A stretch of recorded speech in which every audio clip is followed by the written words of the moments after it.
السلام علیکم، میں ہوں مریم مشتبہ۔ آج کے پروگرام احسان القصص کے ساتھ ہم پھر حاضر ہوتے ہیں۔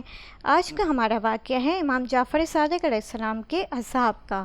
امام جعفر صادق علیہ السلام نے اپنے اصحاب کو کچھ دھرم دیے اور کہا کہ جب بھی کسی کی صلح کرانی ہو تو ان دھرم کو تم استعمال کر لینا۔ تو وہ ایک جگہ سے گزر رہے ہوتے ہیں تو وہ دیکھتے ہیں کہ ایک شخص ہوتا ہے جس کا نام ابو حنیفہ ہوتا ہے۔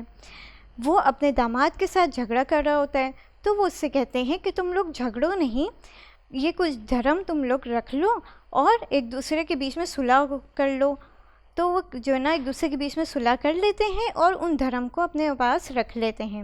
تو اس واقعے سے ہمیں یہ معلوم ہوتا ہے کہ اگر ہم پیسوں سے بھی کسی کی بھی صلح کروا سکتے ہیں تو ہمیں کروانی چاہیے، اور صلح کروانا اللہ اور ائمہ کے درمیان بھی بہت بہترین کام ہے، اس لیے امام جعفر صادق علیہ السلام نے ایسا کام کرنے کو کہا تھا۔ آج کی سٹوری ہماری یہی ختم ہوتی ہے، اگلی سٹوری کے ساتھ ہم پھر حاضر ہوں گے، تب تک کے لیے خدا حافظ۔